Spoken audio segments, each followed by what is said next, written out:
So, Nick, Yes, Warwick. I have been poring over the internets looking for jokes about coaches and coaching. And guess what I found? Nothing. Nothing. Welcome to the Tradies in Business podcast with your hosts Warwick Bidwell and Nicole Cox.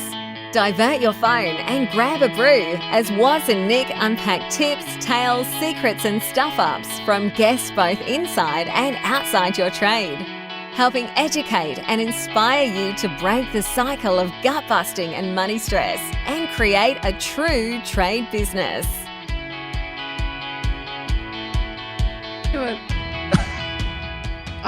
What do you want to do, Coxie? I wanted to blow my whistle, but I don't have a whistle. I often blow my own horn. Anyway.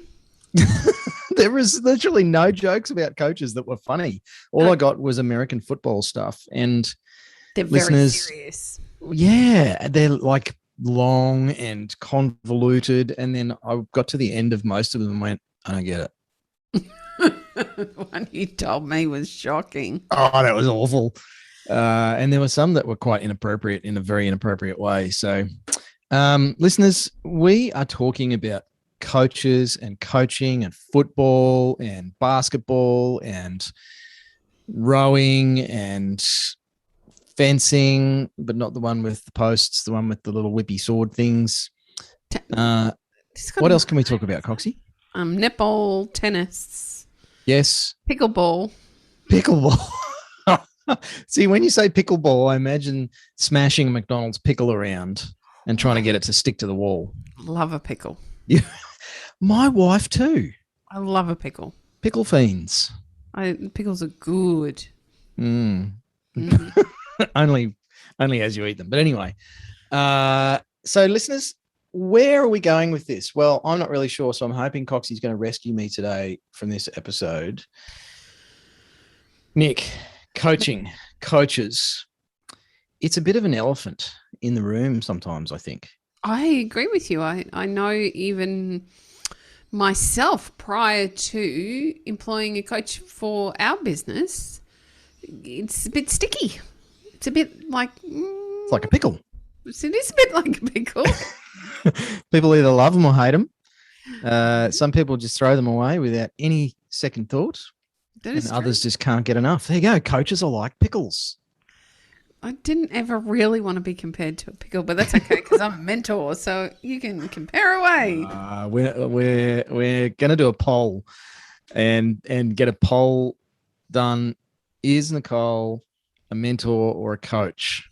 Maybe that sums up the feeling around coaches quite frequently. Even I didn't want to be a business coach. I only ever wanted to be a mentor. Perhaps that's a thread that we could follow. And it's for that exact reason.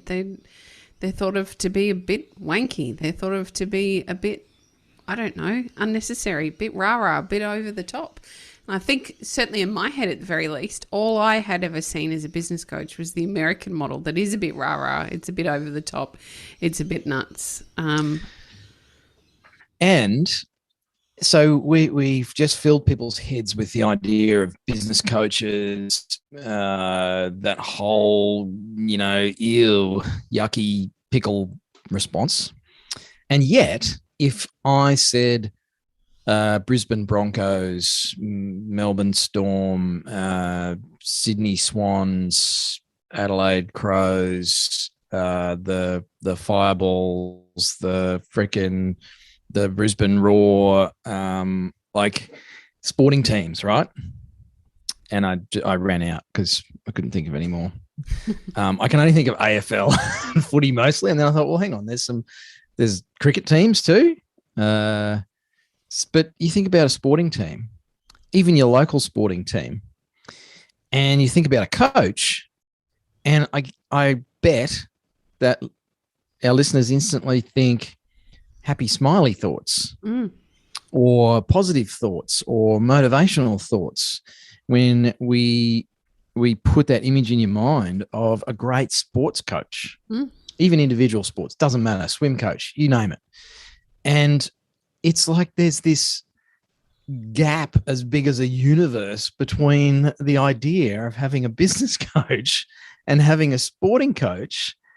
And yet we talk to people on a daily basis that recognize that they can both be the same. They serve the same purpose. Yes. They're there to motivate, encourage, inspire, educate, and Yeah. rah-rah. Give feedback, pump you up. Yep. Get you in the right headspace to get in the game. That's Let's get out there. Go on, go hard. Let's get in there. We're going to win this, girls. Or we're going to send you back out to do another 6 push-ups because you didn't really do the job I asked you to do. Yeah, 3 laps. So it does leave me a little baffled, Nicole, as to where this even comes from. And one of our amazing tradie wives shared something with us recently, and I quote, "Only successful people have business coaches." Interesting thought, isn't it? It's really, that has not stopped swimming around in my head all night long, as a matter of fact. And I heard that and I thought, hang on, what? Mm-hmm. Does that mean that only successful sporting teams have coaches? And it raises an interesting thing. If I do a bit of what I love to do, which is overthink things and overanalyze and unpack them in a deeply philosophical way, Mm-hmm. well, that means if you want to be successful, you need to have a business coach. Mm-hmm. Because if only successful people have business coaches, then you can't be successful without a business coach.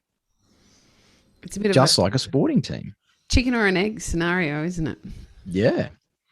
Either way, there's an association between success and coaches. And I think where we lack a stigma, and I feel like this is the real issue here, and it goes to what you were saying, Coxie, about you considering yourself to be a mentor, not a coach.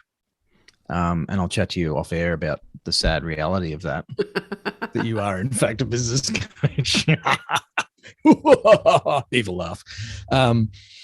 But there is more of a stigma around success and I guess allowing someone to coach us than there is about actually having a coach so much, because many of us have had coaches even through school. If you've played any form of school sport, even if you were like me and you swam like a house brick at the local swimming carnival at high school, you still had a coach, even if that was the PE teacher screaming at you from the side, telling you not to drown. Breathe, Bidwell, breathe. So I see that. Yes, as a swimmer, I make a great land-based animal. But the point is, we know that coaches do good things for performance. Absolutely. And yet there is such an interesting negative view of having a coach in your business or even in your life. You know, life coaches are kind of sneered at and a bit chuckle-worthy. And I know also from the point of view of a lot of men out there, or males, that having a coach is kind of like getting help from somebody, and getting help from somebody is strongly correlated with weakness or failure. And yet the opposite is true of those coach player relationships, Coxie.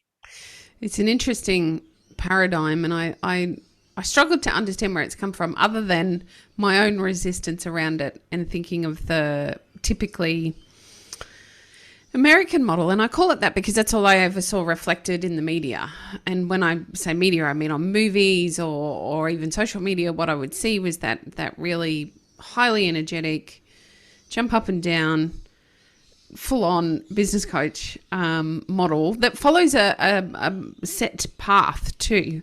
Not really necessarily meeting people where they're actually at right now. It's more of a set path. I don't know, for me at least, it always just felt a little foreign and wasn't comfortable. I didn't like the idea of it. And yet, in my experience at the very least, and certainly in my dealings with my own coaches, it's not like that at all. It is exactly what you see with a sports player. There's a sense of community. There is support. There is counselling. There is somebody to provide you with education and inspiration, to hold you accountable, to check up on you, to prescribe some work to be done so that you can get the results that you want, to keep your eyes on the ball so that you can see that goal and you're working towards it consistently so that you can get where you want to be. And that's certainly been my experience. I understand that there are others perhaps that look like me. They see it in the media and they just think, oh, that's not a good fit for me. But like anything, it's just finding the right one for you. Not every coach is right for every player. It's finding the right one. You see it in football all the time. Some players perform really well under some coaches and others don't perform well at all, and yet they'll make a club change and suddenly they're outperforming anything they'd ever done before because the coach has figured out how to get the best out of them. So it's the same situation with a business coach. It's finding the right one for you rather than avoiding it altogether. Yeah. And you took my content there, Coxie, which is one of your incredible strengths as a coach. It's to say what I was going to say. Coaches change. So, people bounce around different coaches and they have a lifespan like any relationship. I mean, it's human relationships. Yes. And some of the best coaches have the best relationships with their players. You look at the Olympics was just run recently. And you look at some of the individual sports like swimming and tennis and those sorts of sports. Some of those relationships go for many years and then people stop performing for whatever reason. It's not working. And as you said, they'll change their coach and bang, it's like this magical secret formula because it's someone new seeing different things or seeing the same things in a different way, bringing different solutions or experience to the table. And we see that within our own community. You and I recognize that we have a lifespan. It's why people aren't locked into 10-year coaching agreements because things change, people change, businesses change. So I think the bigger issue is not a problem with having a coach. I think it's what that means to people. And if you're listening to this and you have ever thought about improving your business, I mean, goodness, you're listening to the Tradies in Business podcast. You must be looking for something because if you're here just for the entertainment, I can probably recommend a few podcasts that'll deliver more in that regard than this one. Plenty. But you're here, no doubt. You're a tradie wife or partner looking for something that's going to help you and the tradie to improve your life, improve your health or your business or your lifestyle, or you're a tradie, either a tradie business owner or you're actually working for someone else as a tradie, maybe you're self-employed tradie. Either way, you're looking for how do you get this thing happening the way you think it could, or you want to start out right, or you've been doing it wrong for 12 years and you're sick of it and you want to make some change. Maybe you've thought about what Coxie and I bang on about with coaching and our tradiepreneurs, but it all sounds a bit weird and icky and rah-rah, jump up and down, American style, Tony Robbins, let's walk over hot coals stuff. And I can tell you that Nic and I have never made anybody walk over hot coals except to go to the other side of the campfire and get me a beer. We may deliver a few pineapples, but we certainly don't make them walk over hot coals. No. So I think if you have ever wondered about it, it's not about the coaching. It's about your fears, perhaps, around failure or the fact that it's weak to get outside input or help.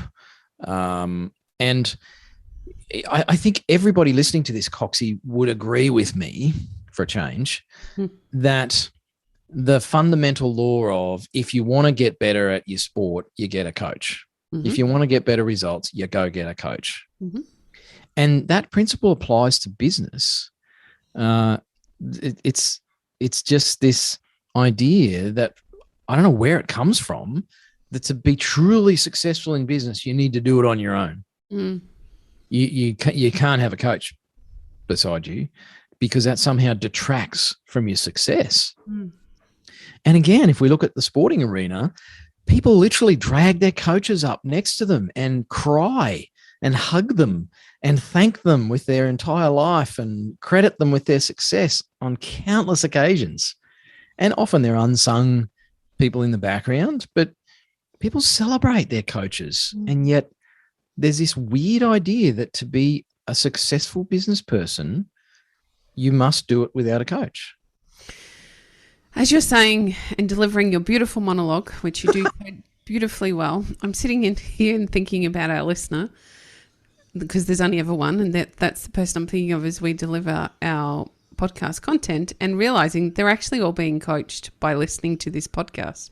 They're already partaking in business coaching. If you've ever tuned into the podcast, hello, that's you. You're listening right now. I'm talking to you. And thought about making a change or actioned a change on the back of something you've heard in the podcast, you've already been coached by a business coach. Coached by stealth. I've never thought about it like that, but at the end of the day, that's exactly what's happening here. You're looking. Such a great point. You've come looking for some sort of support, or you've come looking for some sort of change, or you're looking to understand that you're in the same position as just about every other tradie out there, which is something that we hear time and time again. I can't believe that there are other people going through this. You know, when they're vulnerable enough to open up and start having those conversations within the community, they get to see that they're not alone. So even if you've come to the podcast just for that, you are still being coached. You're being reassured. You're being encouraged. You're being educated and inspired. All the things that a business coach does. So there you are. No. You're already being coached anyway. Foxy snuck into your brain via your ear holes and coached you by stealth, which also means Nic is a business coach, so sucked in. Yes. And g'day to anybody watching the video of this. I'll give a wave so you know that I'm real. I'm not just sitting here. You have been a bit glitchy today with effigy. Your volleys. Yes, well, it is very windy and rainy here in Tasmania, just for something new.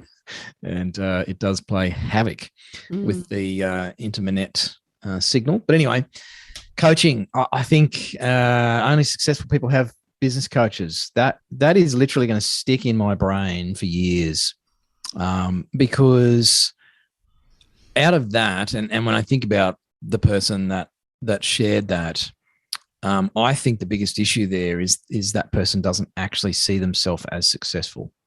And therefore, they're not worthy of having a coach yet. And that would be like some of the episodes where we've talked about getting fit before you join a gym. Yes. Getting your books in order before you get a bookkeeper. Yes. Cleaning your house before you get a house cleaner. Yes. And I'm guilty of that one. Tidying and cleaning are two different. Yeah, it's like, oh, it's a bit too messy. I'll sweep up a few of those bits because that looks disgusting. I don't want my cleaner thinking bad thoughts about me, even though they're here to clean my house. I do the same with tradies. Do you? Yeah, if I've got a tradie coming out, I like to make sure things look like I'm less of a numpty homeowner than I actually am, because I worry too much about what people think of me. And I feel my theory with that statement and the reluctance for people to be open to being coached perhaps more closely than just through a podcast, not that there's anything wrong with that.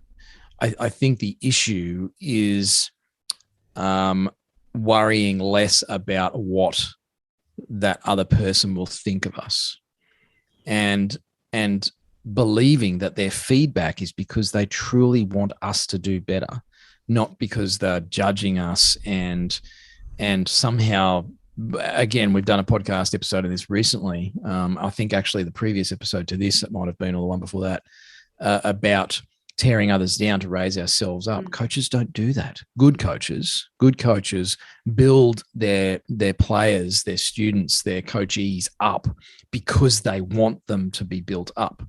Because as coaches, that's what gives us a buzz. We get a buzz from building others up and seeing you succeed. And if you find a good coach, they get a high from building up others, I think, rather than criticizing. Sorry, you mentioned two things in there. One was finding the right coach. You have to find the right coach for you. You do need to talk to a few and find the right one for you. Find the right system and program that works for you, because we all have our own versions of how we work with clients. First, your personalities have to connect. You need to know that you're able to be vulnerable with them, because if you can't be vulnerable, you're not going to get the results that you want. So you want somebody that you feel like you can trust, somebody that you feel a vibe with, if I use the cool hip terms, that you feel a bit of a vibe with and you're okay. And then you need somebody who has some sort of program or some sort of structure to what they do that fits with you and your business. I think we need to do an episode on what a business coach actually does for those that aren't quite sure. I think it'd be a great opportunity to educate around that. So listen to that out for that. That'll come shortly too. If you're sitting there wondering, well, what is it that we do and how do we get the results that we get? We'll do another episode about that. And I think that, if you're thinking about perhaps time has come that you want some support in your business, you want to find the quick way to do business the easy way, then it's time to reach out and speak to a few. Just put your hand up, be vulnerable. If you don't feel the vibe, if it doesn't feel good, they're not right for you. But it doesn't mean that a coach isn't right for you. It just means that one that you're talking to isn't right for you. Try another. It's quite okay to keep moving around until you find the right one for you. Absolutely. I played a fair bit of competitive squash when I was a little bit younger than I am now. And I had 3 different coaches. And one of them was an excellent player, like had played internationally, very, very accomplished player, had a coaching business and was a quote unquote successful coach. And I just didn't gel with the guy. Yeah. I don't know what it was. I couldn't get what he was trying to teach me so much. I didn't like my sessions. I did them because I'd paid for them and because I wanted to improve. And I changed to somebody else who didn't have the track record, didn't have the trophies hanging on the wall. Not that you hang trophies on the wall, Warwick, but you know what I mean. They weren't in the cabinet. And we just gelled. And I actually stepped up a grade and started playing A grade off the back of that less openly or showy qualification behind that coach. So absolutely back what you're saying, Coxie, that you need to feel good about your coach as much as you need to see sexy stuff on their website and 1,000 testimonials and letters after their name and in bed with all of the big organizations or whatever. That doesn't mean they're a great coach for you. No, it is all about you. Oh, what a way to finish, Coxie. It is all about you, listeners. I just wanted to put a full stop on that. So as we're saying, if you've been thinking about it, go chat to some coaches. If you're in a Facebook group anywhere, if you're a tradie wife, you're probably in Tradie Wives, maybe you're in the Tradies in Business group. Ask some other business owners what their experience has been. You'll get 1,000 different opinions. Everyone will tell you that their coach is the best coach on the planet for them. Yeah. That's what you have to remember. Go and talk to them and see if they're also the greatest coach for you. And if it doesn't feel like there's a fit, then don't believe that just because they've been awarded world's best coach 9 times, that you should somehow get results with them, because it's just like my squash coach. The right coach will get the right things out of you.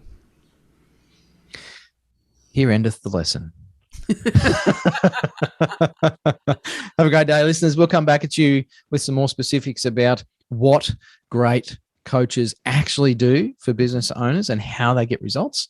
And in the meantime, have a fabulous day. Thanks for listening. You've been listening to the Tradies in Business podcast with Warwick Bidwell and Nicole Cox. Find out more about today's guest, tools for your trade business and other cool stuff at tradiesinbusiness.com.au.